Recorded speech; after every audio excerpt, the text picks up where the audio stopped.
La peur du rejet est une force puissante qui peut amener une personne à poursuivre une autre avec une intensité presque frénétique. Cette peur que son ego soit blessé en étant rejeté est ce qui pousse souvent quelqu'un à chercher désespérément une reconnexion. Cela peut résonner avec toi si tu te trouves dans une situation similaire où cette énergie de rejet et ce besoin d'approbation deviennent dominants. Dans son livre sur la séduction, Robert mentionne qu'après avoir séduit quelqu'un, il est courant qu'il y ait une pause, une petite déception qui mène souvent à une séparation. Cependant, il est étonnamment simple de raviver ses anciens sentiments. Ceux-ci ne disparaissent jamais complètement, ils restent latents et, à tout moment, ils peuvent se réveiller, prenant l'autre personne par surprise. Il y a un exemple qui illustre bien cette dynamique. Une personne, après avoir accompli un devoir important lors d'une journée froide et pluvieuse, reçoit des messages de soutien et de remerciement de la part d'autres personnes. Ce soutien lui apporte une chaleur émotionnelle qui contraste avec le climat hostile. Et bien que sa situation soit compliquée, elle se sent réconfortée en sachant qu'elle n'est pas seule. Cela montre comment parfois une reconnexion inattendue peut apporter un soulagement et un sentiment d'appartenance. Mais avant de commencer, je vous serai extrêmement reconnaissant si vous appuyez sur le pouce levé, car cela m'aide à faire connaître cette philosophie à plus de personnes. Si vous ne voulez manquer aucune vidéo, abonnez-vous et activez la cloche. Aujourd'hui, l'objectif est de comprendre comment on peut de nouveau capter l'intérêt de quelqu'un qui semble s'éloigner. Si cette personne a déjà pris ses distances, il est possible de travailler à son retour, en réveillant ses sentiments qui, bien qu'apparemment endormis, sont toujours là, attendant le moment propice pour ressurgir. Dans l'art de la séduction, on explique que la peur du rejet a la capacité d'altérer la dynamique entre les personnes, inversant les rôles dans une relation. Un psychanalyste autrichien, disciple de Freud, a mentionné que le rejet est une leçon dans l'art d'aimer.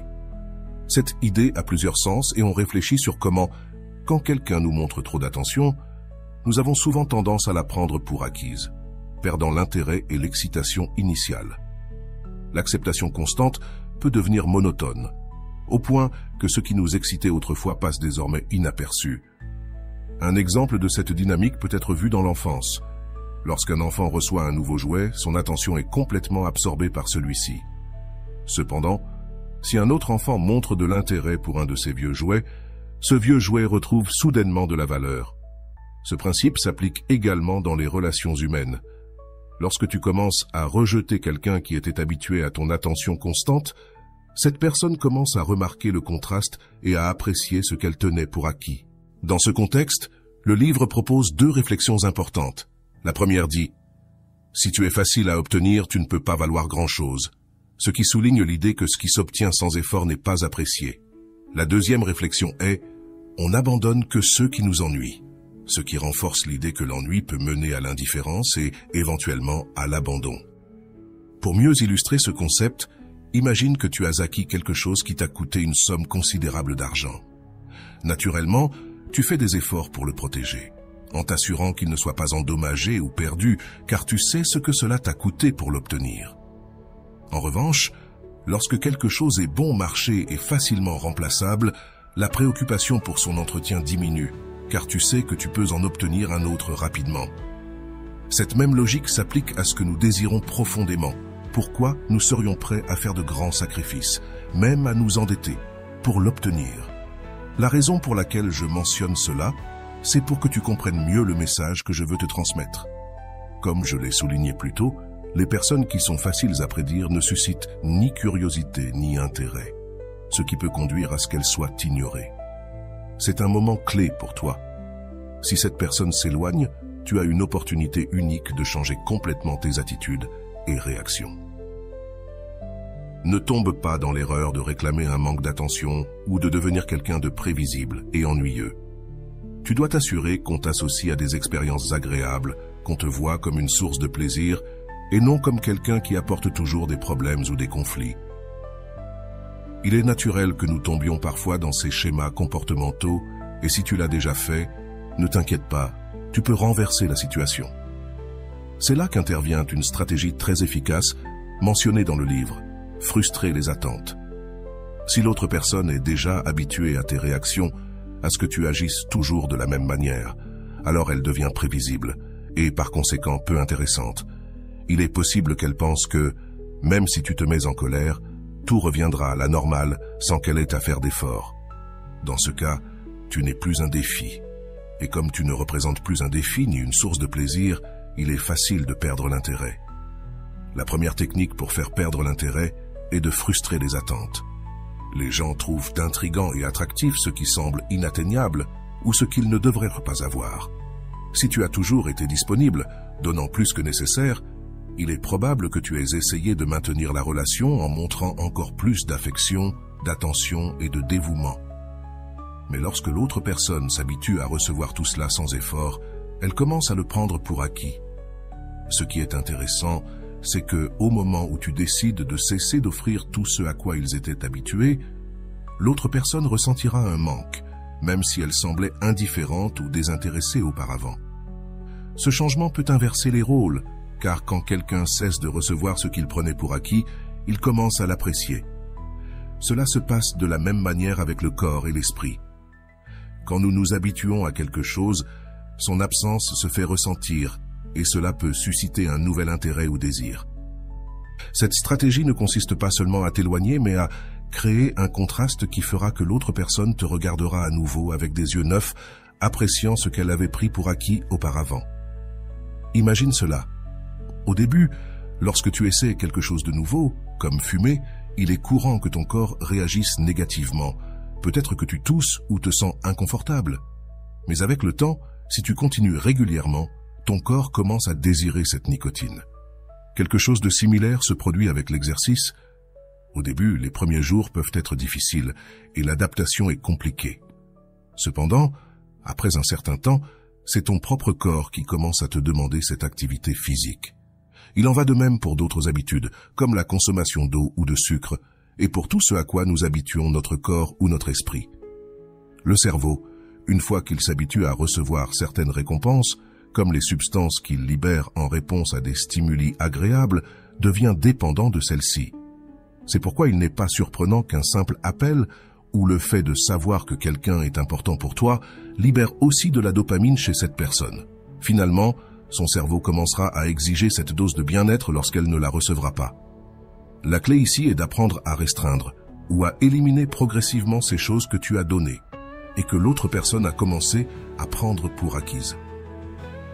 En faisant cela, tu commences à créer un vide, un contraste entre ce qu'elle avait avant et ce qui manque maintenant. C'est à ce moment que les dynamiques peuvent changer drastiquement. Lorsque tu commences à frustrer les attentes de cette personne, les rôles s'inversent. Il est probable que cette personne, qui était auparavant sûre de t'avoir, commence à te chercher et à faire des choses qu'elle avait laissées de côté. Cependant, il est crucial de ne pas céder à ce que tu ferais normalement. Ne lui donne pas ce qu'elle attend de recevoir, car c'est précisément cette certitude dans tes sentiments qui lui a permis de se comporter de la manière dont elle l'a fait. L'idée est que lorsque cette personne te cherche ou attend que tu réagisses de la manière habituelle, tu brises ce modèle. Ne tombe pas facilement dans ces jeux. N'offre pas la solution rapide qu'elle espère obtenir avec ses gestes habituels. En agissant ainsi, tu commenceras à changer la perception qu'elle a de toi et à générer un nouveau type d'intérêt. Un intérêt basé sur l'incertitude et la nouveauté de ne pas pouvoir prédire tes réactions. Il est essentiel que lorsque tu te retrouves face à une situation prévisible, tu réagisses de manière inattendue. Cette réaction doit être différente pour chaque personne, car il n'existe pas de formule unique qui fonctionne pour tous. Plus tard, certains exemples pourraient être explorés, mais l'essentiel est de comprendre qu'ici entre en jeu une autre technique puissante, générer la peur du rejet. Cette peur du rejet, comme mentionné précédemment, a le pouvoir de changer complètement les dynamiques dans une relation. Si cette personne utilise souvent les mêmes méthodes pour obtenir ce qu'elle veut, il est crucial qu'il soit clair que ces méthodes ne fonctionneront plus. Cependant, il ne s'agit pas d'être hostile ou indifférent, mais de changer la manière dont tu réagis de façon à ce que l'autre personne ne puisse pas prédire ta réponse. Une manière efficace de générer cette peur du rejet est, par exemple, de rompre les habitudes de comportement.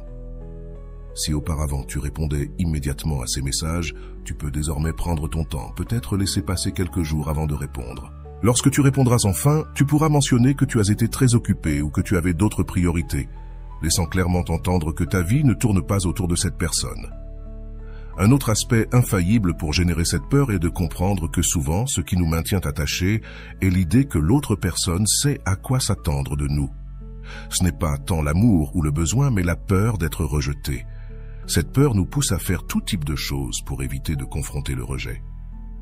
Cependant, une fois que tu acceptes le rejet comme une possibilité naturelle de la vie, tout change.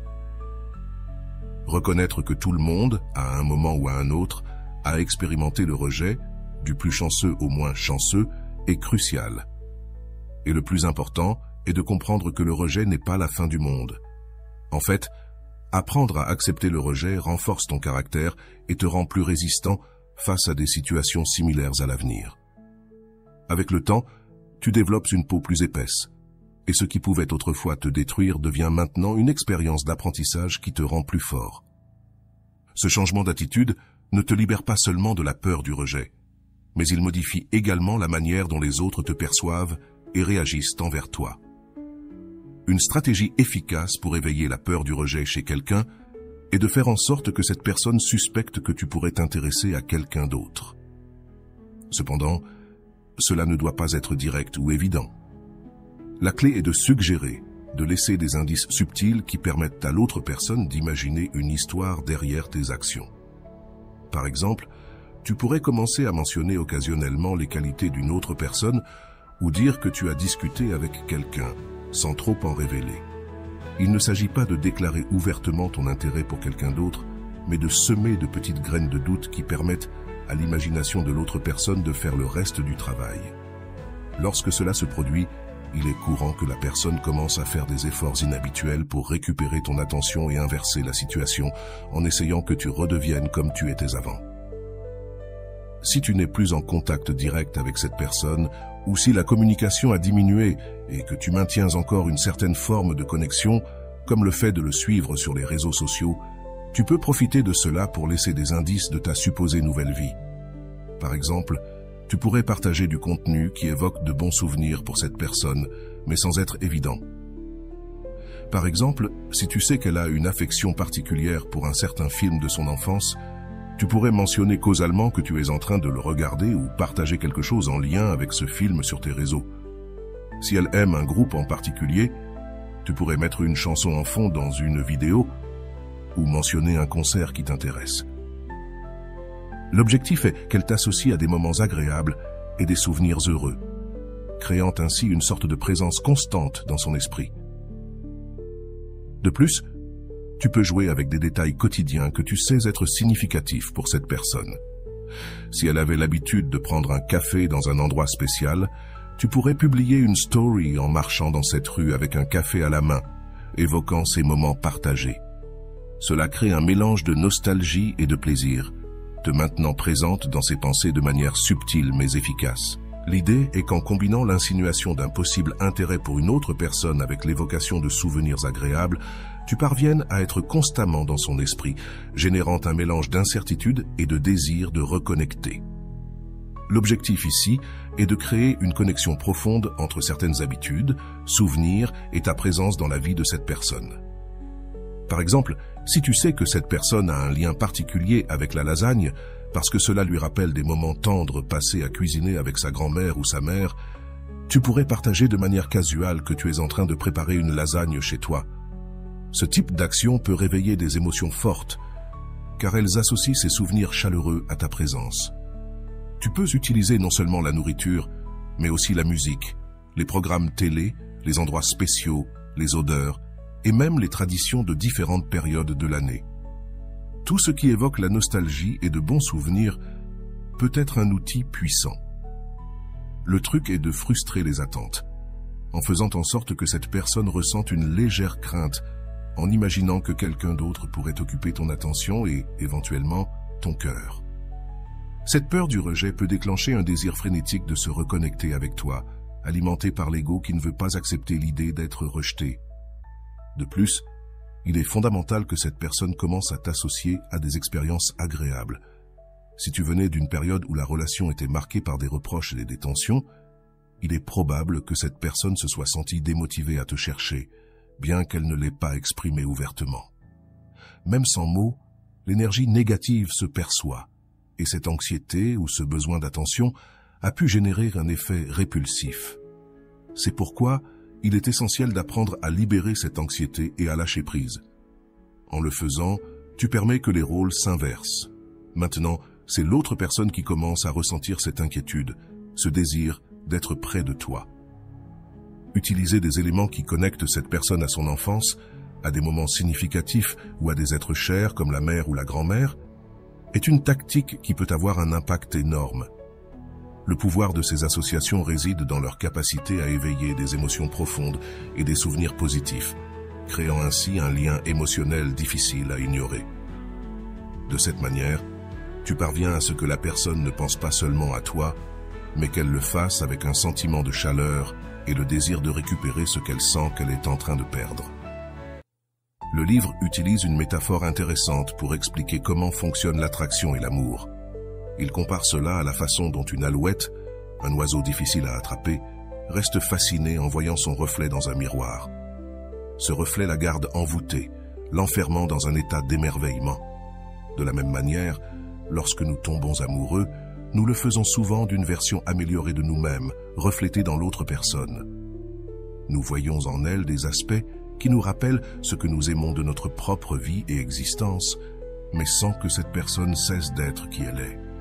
Ce qui est crucial ici, c'est que tout se sente naturel, sans artifice. Une fois que tu as appliqué ces techniques, alternant entre te montrer proche et distant, il est conseillé de t'éloigner pendant un certain temps. Tu peux disparaître pendant quelques jours ou même des semaines en cessant de publier sur les réseaux sociaux et en évitant tout contact visible. Cette absence crée un vide qui fait que l'autre personne commence à te manquer intensément.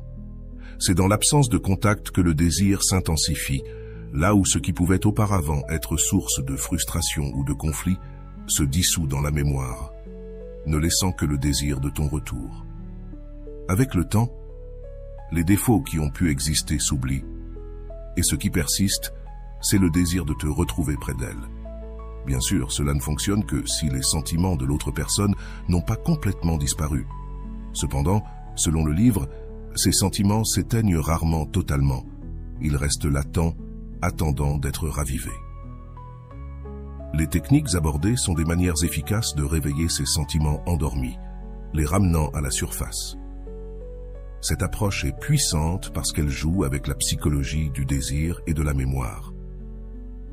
En sachant utiliser ces moments d'absence et de présence, tu peux rallumer une connexion qui semblait s'être refroidie et la garder vivante de manière authentique et profonde. Si la vidéo t'a plu, n'oublie pas de laisser ton like et de t'abonner pour ne pas manquer plus de contenu comme celui-ci. Merci beaucoup de m'avoir accompagné aujourd'hui. À très bientôt.